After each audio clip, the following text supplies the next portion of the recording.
Chennai Royapuram symmetry ரோட்டில் அமைந்துள்ள புனித ஆரோக்கியநாதர் ஆண்டு பெருவிழா 10 நாட்கள் நடைபெறும். அதன்படி இந்த ஆண்டுக்கான பெருவிழா கடந்த 9ஆம் தேதி கொடியேற்றத்துடன் துவங்கியது. இதனைத் தொடர்ந்து நாள்தோறும் நற்கருணை பெருநாள், இறை அழைத்தல் என பல்வேறு நிகழ்ச்சிகள் நடைபெற்று வந்தது. இந்நிலையில் விழாவின் முக்கிய நிகழ்ச்சியான தேர்பவனி விமரிசையாக நடைபெற்றது. இதில் ஏராளமான கிறிஸ்தவர்கள் கலந்து கொண்டு பாடல்கள் பாடி பிரார்த்தனை செய்தனர். இந்த ஆலயத்தை நாடி வருகிற மக்கள், குறிப்பாக தொற்று நோயினால் அவதிப்படுகின்ற மக்கள் புனித ஆரோக்கியநாதருடைய பரிந்துரையில் வேண்டுகிறார்கள். இதே போல இந்த ஆலயத்திற்கு பின்னால் இருக்கின்ற கல்லறையிலும் ஜெபிப்பதற்கான பழக்கம் இருக்கிறது. அங்கு ஜெபிக்கின்ற பொழுது பல்வேறு மக்கள் பல நலன்களை பெறுகிறார்கள். இங்கு வருகின்ற மக்கள் எல்லோருமே கத்தோலிக்க கிறிஸ்தவர்கள் மட்டுமல்ல, சான்லி ஹாஸ்பிட்டல் வருகின்ற அனைத்து நோயாளிகளும் கூட இந்த ஆலயத்தை நாடி வருகின்ற பொழுது மகிழ்ச்சி அளிக்கிறது. அனைவருக்கும் வாழ்த்துக்களை தெரிவித்துக் கொள்கிறேன். நன்றி. திருச்சி மாவட்டம் மணப்பாறை அடுத்த பொம்மம்பட்டியில் வசித்து வருபவர் சுரேஷ். இவருக்கு ஜமுனா ராணி என்ற மனைவியும், மேகா ஸ்ரீ என்ற மகளும், ஜஷ்வந்த் என்ற மகனும் உள்ளனர். இந்நிலையில் தோட்டத்திற்கு குழந்தையுடன் சென்ற ஜமுனா ராணி நீண்ட நேரமாகியும் திரும்பி வராததால் அவர்களது தோட்டத்தில் சென்று பார்த்தபோது கிணற்றின் அருகே ஜமுனா ராணியின் காலணிகள் இருந்துள்ளது. இதனையடுத்து சந்தேகத்தின் பேரில் தீயணைப்புத் துறையினரை வரவழைத்து 50 அடி ஆழ கிணற்றில் தேடி பார்த்தபோது ஜமுனா ராணி, மேகா ஸ்ரீ ஆகியோரின் உடல்கள் இருப்பது தெரியவந்தது. இதனையடுத்து அவர்களது உடல்கள் மீட்கப்பட்டு பிரேத பரிசோதனைக்காக மணப்பாறை அரசு மருத்துவமனைக்கு அனுப்பி வைக்கப்பட்டது. மேலும் இச்சம்பவம் குறித்து மணப்பாறை போலீசார் வழக்கு பதிந்து விசாரித்து வருகின்றனர். பெரம்பலூர் மாவட்டத்தில் பல்வேறு பகுதிகளில் பலத்த இடியுடன் கூடிய கனமழை பெய்தது. இதனால் பெரம்பலூர் நகர பகுதிகளில் உள்ள கழிவுநீர் குழாய்கள் உடைப்பு ஏற்பட்டும், பாதாள சாக்கடைகள் சரியாக பராமரிப்பு செய்யாத காரணத்தினாலும் ரோவர் ஆர்ச், புதிய மதனகோபாலபுரம், ரோஸ் நகர் பகுதிகளில் சாலையோரங்களில் மழைநீர் தேங்கி நின்றதால் வாகன ஓட்டிகள் சிரமத்திற்குள்ளாகினர். மேலும் பாதாள சாக்கடை கழிவுநீர் குழாயை சரி செய்யாத காரணத்தினால் மழைநீர் செல்வதற்கு வழி இல்லாமல் சாலைகளில் தேங்கி நிற்பதாக குற்றம் சாட்டிய வாகன ஓட்டிகள் மற்றும் பொதுமக்கள் சம்பந்தப்பட்ட அதிகாரிகள் அடுத்த மழை வருவதற்குள் இந்த சாலையில் மழைநீர் செல்வதற்கு வழிவகை செய்ய வேண்டும் என வேண்டுகோள் விடுத்துள்ளனர். ஈரோடு மாவட்டம் சத்தியமங்கலம் அருகே உள்ள புதுக்குய்யனூர் பகுதியைச் சேர்ந்தவர் விவசாயி முத்துசாமி. வனப்பகுதியை ஒட்டி இவரது தோட்டம் அமைந்துள்ளது. இவரது தோட்டத்திற்கு அருகாமையிலேயே உள்ள கிணற்றில் வனப்பகுதியில் இருந்து நேற்று இரவு வழி தவறி வந்த காட்டு எருமை ஒன்று எதிர்பாராத விதமாக தவறி விழுந்துள்ளது. பின்னர் அதிகாலை கிணற்றில் இருந்து சத்தம் கேட்டு முத்துசாமி எட்டி பார்த்தபோது காட்டெருமை தண்ணீரில் தத்தளிப்பதைக் கண்டு அதிர்ச்சி அடைந்தார். இதுகுறித்து அளித்த தகவலின் பேரில் சம்பவ இடத்திற்கு வந்த தீயணைப்புத் துறையினர் கிரேன் உதவியுடன் நீண்ட நேர போராட்டத்திற்கு பிறகு காட்டெருமையை பத்திரமாக மீட்டனர். தஞ்சை மாவட்டம் கும்பகோணம் அருகே கோவிலாச்சேரியில் உள்ள அன்னை கல்லூரியில் தமிழ்நாடு உடற்கல்வி ஆசிரியர் மற்றும் உடற்கல்வி இயக்குநர் சங்கம் சார்பில் பொதுக்குழு கூட்டம் நடைபெற்றது.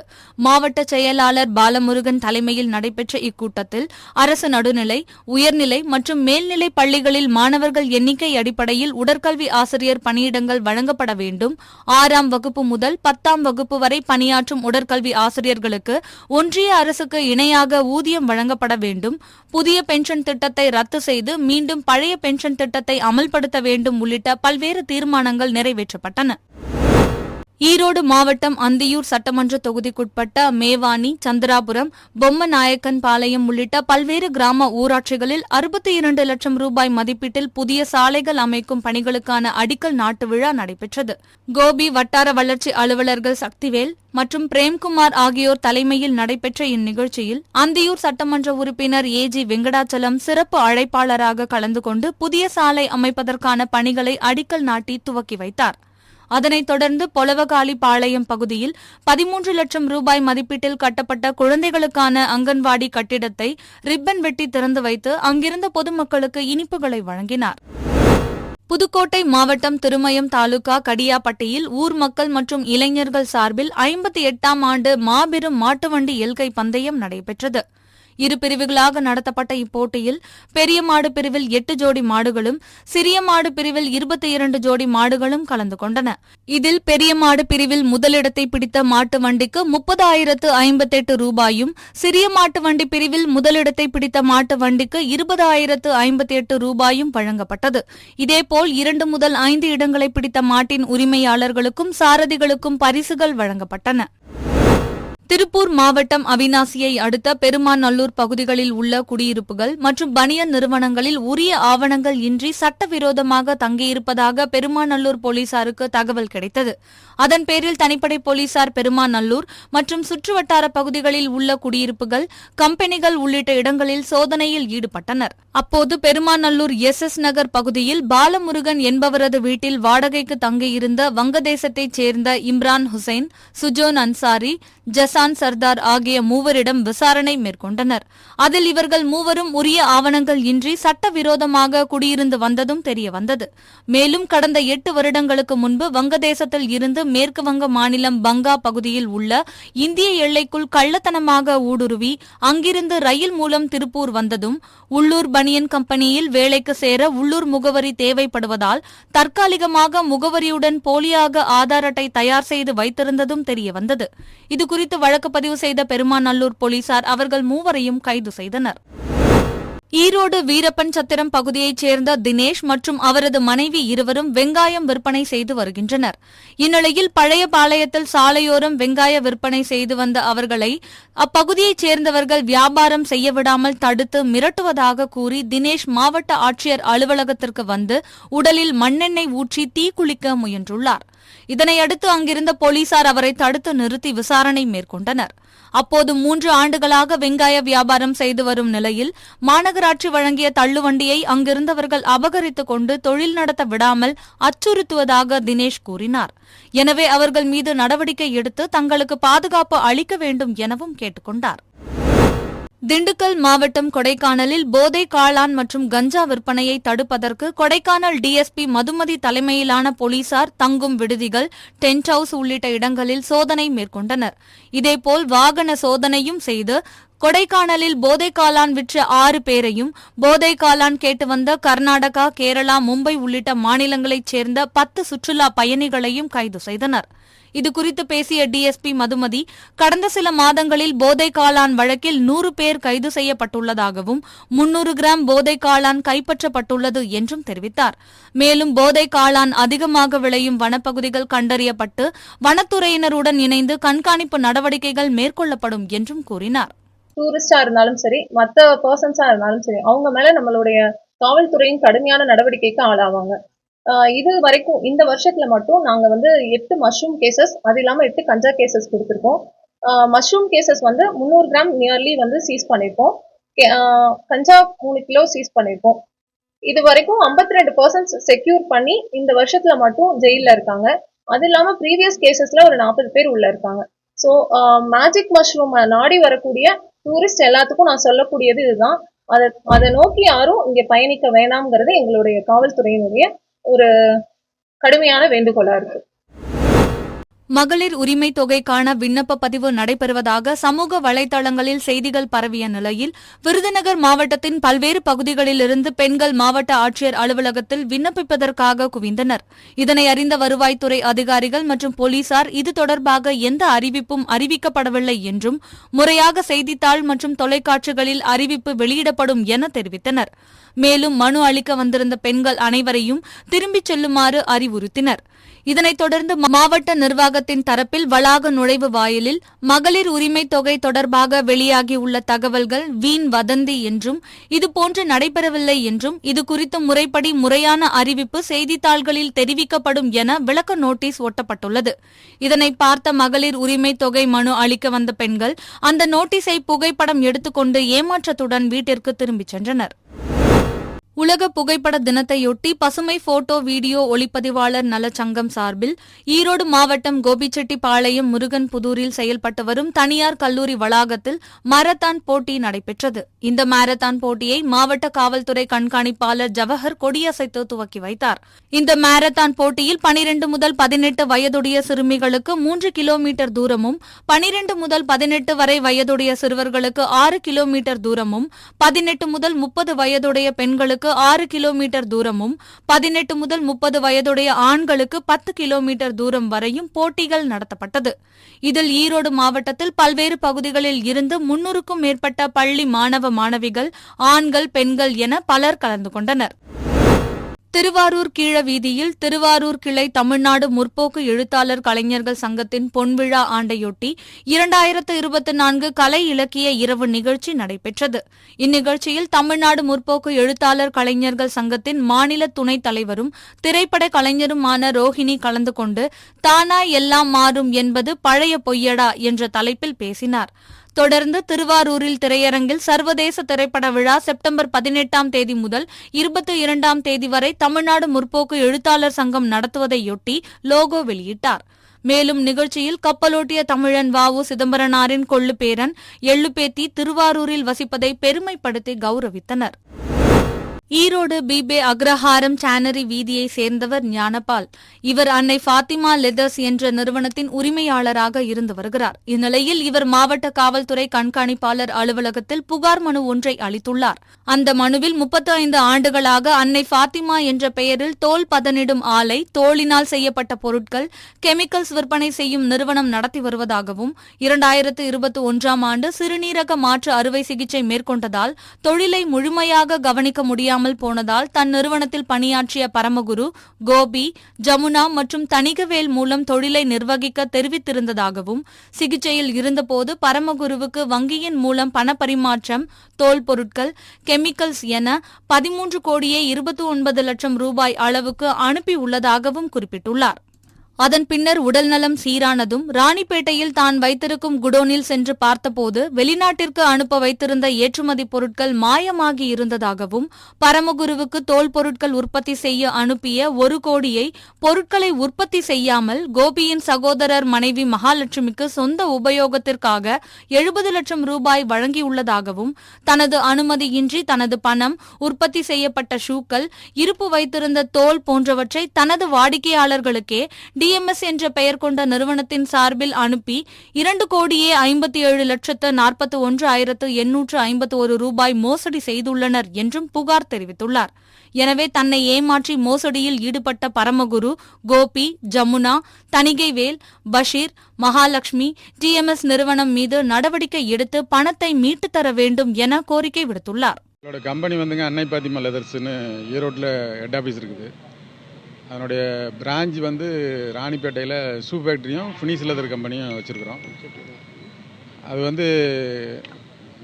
ஒரு 3 வருஷத்துக்கு முன்னால் கொரோனா காலத்தில் ஷூ ஃபேக்ட்ரியை நடத்த சொல்லி ஒரு 5 பேர் மேலே நான் பொறுப்பை கொடுத்து ஒப்படைச்சிருந்தேன். அவங்க கிட்டத்தட்ட ஒரு 4 கோடி 85 லட்ச ரூபா அளவுக்கு திருடிட்டாங்க. அதுக்கப்புறம் பார்த்தீங்கன்னா 4 கோடி 85 லட்ச ரூபாயில் ஒரு 2 கோடி 60 லட்ச ரூபா தரதாக ஒத்துக்கிட்டு எல்லோரும் பேசி சைன் போட்டு போனாங்க. போட்டுட்டு போய் அந்த எதிர்பார்ட்டி என்ன பண்ணாங்க, கோபியன், குரு, அதர்ஸ் என் மேலே ஒரு கம்ப்ளைண்ட் கொடுத்து இந்த மாதிரி நம்ம டவுன் டிஎஸ்பிட்ட விசாரணையில் இருந்தது. அவங்க விசாரித்த பிறகு அதில் குற்றம் அவங்க சொன்னது பொய்ன்னு தான் நிரூபணமாச்சு. அப்புறம் நான் கொடுத்த பெட்டிஷனில் கிட்டத்தட்ட 4 மாதம் என்கொயரி பண்ணி நேற்று தான் அவங்க எஃப்ஐஆர் போட்டுக்கிறாங்க. குற்றவாளியை பிடிக்கிறதுக்கு நாங்கள் எல்லா ஏற்பாடும் பண்ணித்தரோன்னு காவல்துறை உத்தரவாதம் கொடுத்துருக்குறாங்க. சென்னை வியாசர்பாடி PV காலனி பகுதியைச் சேர்ந்தவர் மூதாட்டி மீனா. இந்நிலையில் மூதாட்டி கடந்த 2 தினங்களாக வீட்டை விட்டு வெளியே வராததால் சந்தேகமடைந்த அக்கம் பக்கத்தினர் வீட்டிற்கு சென்று பார்த்தபோது அவர் ரத்த வெள்ளத்தில் இறந்து கிடப்பதைக் கண்டு அதிர்ச்சி அடைந்து உடனடியாக அவரது மகள் பத்மாவிற்கு தகவல் தெரிவித்துள்ளனர். அதன் பேரில் அங்கு சென்ற பத்மா தனது தாய் இறந்து கிடப்பது குறித்து MKB நகர் காவல் நிலையத்தில் புகார் அளித்ததன் பேரில் சம்பவ இடத்திற்கு சென்ற போலீசார் மூதாட்டியின் உடலை கைப்பற்றி CCTV காட்சிகளின் அடிப்படையில் முரளிகிருஷ்ணன் என்பவரை பிடித்து விசாரணை மேற்கொண்டனர். அதில் முரளிகிருஷ்ணன் குற்ற வழக்குகளில் கைதாகி கடந்த 15 நாட்களுக்கு முன்பு சிறையில் இருந்து ஜாமீனில் வெளியே வந்த நிலையில் நேற்று முன்தினம் கஞ்சா போதையில் மூதாட்டி வீட்டிற்கு சென்று அவரை பாலியல் வன்புணர்வு செய்ய முயன்றதும் அப்போது மூதாட்டி கூச்சலிட்டதால் அருகிலிருந்த கட்டையை எடுத்து அவரது தலையில் அடித்து பின்னர் சுவரில் தலையை முட்டி கொலை செய்துவிட்டு தப்பிச் சென்றது தெரியவந்தது. இதனையடுத்து போலீசார் அவரை கைது செய்து நீதிமன்றத்தில் ஆஜர்படுத்தி சிறையில் அடைத்தனர். கோவை மாவட்டம் பொள்ளாச்சியை அடுத்த அம்பராம்பாளையம் பகுதியில் நித்யபிரியா என்பவர் 6 மாதங்களுக்கு முன்பு வீடு வாங்கியுள்ளார். இவரது வீட்டின் அருகில் வசிக்கும் பாவா என்பவர் தன் வீட்டு கால்வாயில் உன்னுடைய கழிவுநீரை சேர்க்கக்கூடாது என கூறி நித்யபிரியா வீட்டு கழிவுநீர் குழாயில் சாக்கு மற்றும் துணியை வைத்து பல முறை அடைத்ததாக கூறப்படுகிறது. இதுகுறித்து நித்யபிரியா காவல் நிலையம், சார் ஆட்சியர், மாவட்ட காவல்துறை கண்காணிப்பாளர் என பல்வேறு தரப்பினரிடம் புகார் அளித்த நிலையில் காவல்துறையினர் பலமுறை வந்து அடைக்கப்பட்டுள்ள துணியை எடுத்துள்ளனர். ஆனால் மீண்டும் மீண்டும் கழிவுநீர் குழாயை பாவா அடைத்துள்ளதாக தெரிகிறது. இந்நிலையில் நித்யபிரியா கிராம சபை கூட்டத்தில் புகார் அளித்த நிலையில் பஞ்சாயத்து தலைவர் சஹர்பானு ஃபைசல், துணைத் தலைவர் லட்சுமி சிவசாமி, சுகாதாரத்துறை அதிகாரி சுதாகர் கழிவுநீர் குழாய் அடைப்பை நீக்கினர். அப்போது பஞ்சாயத்து தலைவர் சுகாதாரத்துறை அதிகாரிகளிடம் வாக்குவாதத்தில் ஈடுபட்ட பாவா குடும்பத்தினர் புகார் அளித்தவர்களை தாக்கியுள்ளனர். பஞ்சாயத்து தலைவர் மற்றும் சுகாதார அதிகாரி முன்னிலையில் புகார் அளித்தவர்களை தாக்கிய சம்பவம் அப்பகுதியில் பெரும் பரபரப்பை ஏற்படுத்தியுள்ளது. புதுசாக வீடு வாங்கினாங்க. வீடு பிப்ரவரியில் வாங்கினா 6 மாதம் ஆச்சுங்க. 6 மாதத்தில் 2 மாதமாக கழிவு நீர் அதில் தான் போயிட்டு இருந்துச்சுங்க. பைப்பை வந்து போகிற இதை அடைச்சி வச்சுட்டு 4 மாதமாக எங்களை ரொம்ப, நாங்கள் வாங்கி 2 மாதம் போச்சு. அதுக்கப்புறம் ரொம்ப அலக்கழிச்சு நாங்களும் ஸ்டேஷனுக்கு ஒரு 10-30 வாட்டி கை குழந்தையை தூக்கிட்டு நானும் எங்கள் அம்மா எங்கள் அண்ணன் எல்லாருமே போயிட்டாங்க. 4 டைம் போலீஸ் வந்து எடுத்து விட்டுட்டாங்க. அதை திரும்ப மறுபடியும் அடைச்சிட்டாங்க. ஒவ்வொரு டைம் நாங்கள் வரும்போது சண்டைக்கட்டாக தான் பண்ணாங்க. பின்ன மேலே ஸ்டேஷன் போனேன்னா உன்னை கொண்டு நான் ஆற்றுல போனோமா மிதக்க விடுவேன்னு சொல்லி ஆல்ரெடி சொல்லியிருந்தாங்க. நான் இது பண்ணி நான் போய் ஆனமலை ஸ்டேஷனில் ஒரு கம்ப்ளைண்ட் கொடுத்துருந்தேன். கொலை மிரட்டல் வர்றாங்கன்னு சொல்லிட்டு கம்ப்ளைண்ட் கொடுத்துருந்தேங்க. இப்போ வந்து பஞ்சாயத்து தலைவர் நேற்று வந்து கிராம சேவை கூட்டுச்சுங்க. அதில் நாங்கள் கம்ப்ளைண்ட் கொடுத்தங்காட்டி பஞ்சாயத்து தலைவர் அவங்க இப்போ நம்ம எடுத்து விட்டதுக்கப்புறம் சண்டை கட்டிட்டு மறுபடியும் எங்கள் கூட சண்டை கட்டி இங்கே பாருங்கள் ஃபுல்லாக எண்ணெய் அடித்து எங்கள் அண்ணன் அடித்து கை குழந்தை வச்சுருக்கும் போது அடித்து ஒரு பொண்ணு கூட பார்க்காம இந்த பாபா மைதீன் அவங்களும் அவங்க பொண்ணு அவங்க பாபா மைதீனோட ஒய்ஃபுங்க அவங்க 3 பேர் பின்ன தம்பி பையனுங்க அவங்க அடித்து என்னை இது பண்ணிட்டாங்க. தென்காசி மாவட்டம் சங்கரன்கோவில் சட்டமன்ற தொகுதிக்கு உட்பட்ட வாகைக்குளம் பகுதியில் வாகை மக்கள் இயக்கம் சார்பாக பெருந்தமிழர்கள் பெருவிழா நடைபெற்றது. இந்த விழாவில் சிறப்பு அழைப்பாளராக தூத்துக்குடி நாடாளுமன்ற உறுப்பினர் கனிமொழி கலந்து கொண்டு உரையாற்றினார். அப்போது ஜாதி மத பேதங்களை அடையாளம் கண்டு அவர்களை ஊக்குவித்து பிரிவினையை உண்டாக்கி மக்களை பிளவுபடுத்தக்கூடிய இயக்கம்தான் பாரதிய ஜனதா கட்சி என்று தெரிவித்தார். மேலும் அனைத்து ஜாதிகளும் அர்ச்சகராகலாம் என்ற திட்டத்தை பாஜக ஆட்சியில் உள்ள மாநிலங்களில் கொண்டுவர தயாரா என்று கேள்வி எழுப்பிய அவர், சாமானிய மக்களுக்கு எந்த ஒரு உதவியும் கிடைக்காத வகையில் செய்யும் ஆட்சி பாஜக மோடி ஆட்சி என்றும் குற்றம் சாட்டினார். உருவாக்கக்கூடிய பொறுப்பை அவரிடம் தர வேண்டும் என்று யாரும் கோரிக்கை வைக்கவில்லை. அவர் யார் என்பதை உணர்ந்து கொண்டு, அந்த தமிழறிவை உணர்ந்து கொண்டு, அந்த பெருமகன் யாரின் பங்களிப்பை உணர்ந்து கொண்டு அவருக்கு மரியாதை அளித்த தலைவர் கலைஞர் அவர்கள். நாம் யாருக்கும் குறைந்தவர்கள் இல்லை, யாரும் நம்மை விட உயர்ந்தவர்களும் இல்லை, நம்மை விட தாழ்ந்தவர்களும் இல்லை என்பதுதான் திராவிட இயக்கம், என்பதுதான் இந்த மண்ணுடைய உணர்வு. திராவிட இயக்கம் ஜாதியே இல்லைங்குது. ஆனால் ஒவ்வொரு ஜாதிக்கும் அடையாளம் இருக்கிறது, அதை கொண்டாட வேண்டும் என்று ஒவ்வொரு ஜாதிக்கும் பந்தல் அமைத்து தனியாக ஒரு வளாகம் எடுத்து அதிலே அந்த ஜாதியின் பெருமைகளை சொல்கிறேன் என்று மக்களை பிளவுபடுத்தி கொண்டிருக்கக்கூடிய இயக்கம்தான் பாரதிய ஜனதா. முன்னேற்ற ஆட்சியிலே தலைவர் கலைஞர் அவர்கள் கொண்டு வந்து இன்று அண்ணன் தளபதி அவர்கள் நிறைவேற்றி இருக்கக்கூடிய அனைத்து ஜாதியினரும் அர்ச்சகராகலாம் என்ற அதை நீங்கள் ஆட்சி செய்து கொண்டிருக்க எல்லா இடத்திலும் கொண்டு வந்துருங்க. மக்களை ஒன்றாக பார்க்கிறோம், நீங்கள் தான் பிரித்து பார்க்கிறீர்கள் என்கிறீர்களே. கோயிலுக்குள் போவதற்கு, கோயிலின் கர்ப்பகிரகத்திலே சென்று பூஜையிடுவதற்கு அத்தனை பேர், வேற யாரையும் நீங்க விட வேண்டாம். எனக்கு கடவுள் நம்பிக்கை இல்லை, என்னை போன்றவர்கள் உள்ளே போக வேண்டும் என்று ஆசைப்படவில்லை. தோழர் திருமுருகன் காந்தி அவர்களை போன்றவர்கள் உள்ளே போக வேண்டும் என்று ஆசைப்படவில்லை. நம்பிக்கை இருக்கக்கூடிய, கோயிலுக்குள்ளே செல்ல வேண்டும் என்று நினைக்கக்கூடிய இந்துக்களை, அது எந்த ஜாதியாக இருந்தாலும், ஆணாக இருக்கட்டும் பெண்ணாக இருக்கட்டும், எந்த வித்தியாசமும் இல்லாமல் கோயிலின் கருவறைக்குள்ளே உங்களால் விட முடியுமா? அதை ஏற்றுக்கொள்ளக்கூடிய அந்த மனநிலை உங்களுக்கு இருக்கிறதா? கடந்த சில நாட்களாக தாம்பரம் ரயில் நிலையத்தில் பராமரிப்பு பணிகள் நடைபெறுகின்றது. இதனால் மின்சார ரயில்கள் தாமதமாக இயக்கப்பட்டு வருவதாக ரயில் பயணிகள் தொடர்ந்து புகார் தெரிவித்து வந்தனர். இந்நிலையில் காலை 4 மணி முதல் மதியம் 12 மணி வரை மின்சார ரயில்கள் ரத்து செய்யப்பட்டுள்ளதாக ஊரப்பாக்கம் ரயில் நிலையத்தில் நோட்டீஸ் ஒட்டப்பட்டுள்ளது. இதனால் வழக்கத்திற்கு மாறாக ஊரப்பாக்கம் ரயில் நிலையத்தில் பயணிகள் இன்றி வெறிச்சோடி காணப்படுகின்றது. கடலூர் மாவட்டம் விருத்தாச்சலம் அடுத்த தொரவலூர் புதுகாலனி பகுதியில் சுமார் 100க்கும் மேற்பட்ட குடும்பங்கள் வசித்து வருகின்றனர். இந்நிலையில் அப்பகுதியில் பொதுமக்களுக்கு தேவையான சாலை வசதி, வடிகால் வசதி, குடிநீர் வசதி உள்ளிட்ட எவ்வித அடிப்படை வசதிகளையும் ஏற்படுத்தி தராததால் நாள்தோறும் அப்பகுதி மக்கள் கடும் இன்னலுக்கு ஆளாகி வருகின்றனர். மேலும் வடிகால் வசதி இல்லாததால் வீடுகளில் இருந்து வெளியேறும் கழிவுநீர் குளம் போல் சாலையில் தேங்கி நிற்பதால் பெரியவர்கள் முதல் குழந்தைகள் வரை அனைத்து தரப்பினருக்கும் பல்வேறு தொற்று நோய்கள் பரவி வருவதாகவும் இதுகுறித்து ஊராட்சி மன்ற தலைவர் சங்கீதா அருளரசனிடம் பலமுறை புகார் அளித்தும் எவ்வித நடவடிக்கையும் எடுக்கவில்லை எனவும், ஆதிதிராவிட மக்கள் வசிக்கும் பகுதி என்பதால் திட்டமிட்டே ஊராட்சி மன்ற தலைவர் மற்றும் மாவட்ட நிர்வாகம் புறக்கணிப்பதாக அப்பகுதி மக்கள் குற்றம் சாட்டுகின்றனர். எனவே உடனடியாக சம்பந்தப்பட்ட பகுதிக்கு அடிப்படை வசதிகளை செய்து தர வேண்டும் என அக்கிராம மக்கள் கோரிக்கை விடுத்துள்ளனர். 2023 ஜனவரி 26 அந்த கிராம சபை மீட்டிங்கில் நாங்கள் சொன்னோம், எங்களுக்கு இந்த ரோடு போட்டு கொடுக்கணும், வடிகால் கால்வாய் போட்டு கொடுக்கணும்னு சொல்லியிருந்தோம்.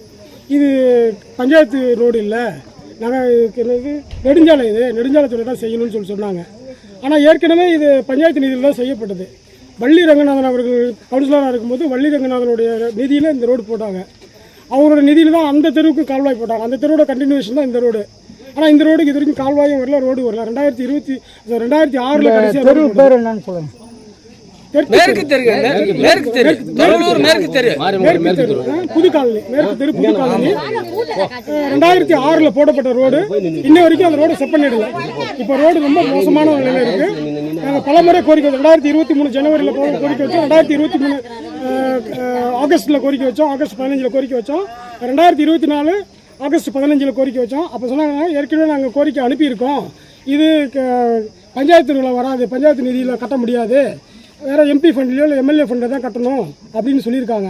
ஆனால் ஏற்கனவே பஞ்சாயத்து நிதியில் தான் கட்டப்பட்டது இந்த ரோடு, பஞ்சாயத்து நிதியில் தான் போட்டிருக்காங்க. திரும்பவும் நீங்கள் எனக்கு நிதியை பற்றி பிரச்சனை இல்லை, பஞ்சாயத்து நிதியோ அல்லது எம்எல்ஏ நிதியோ எம்பி நிதியோ எந்த நிதியாக இருந்தாலும் எங்களுக்கு தேவை ரோடும் வடிகாலும்.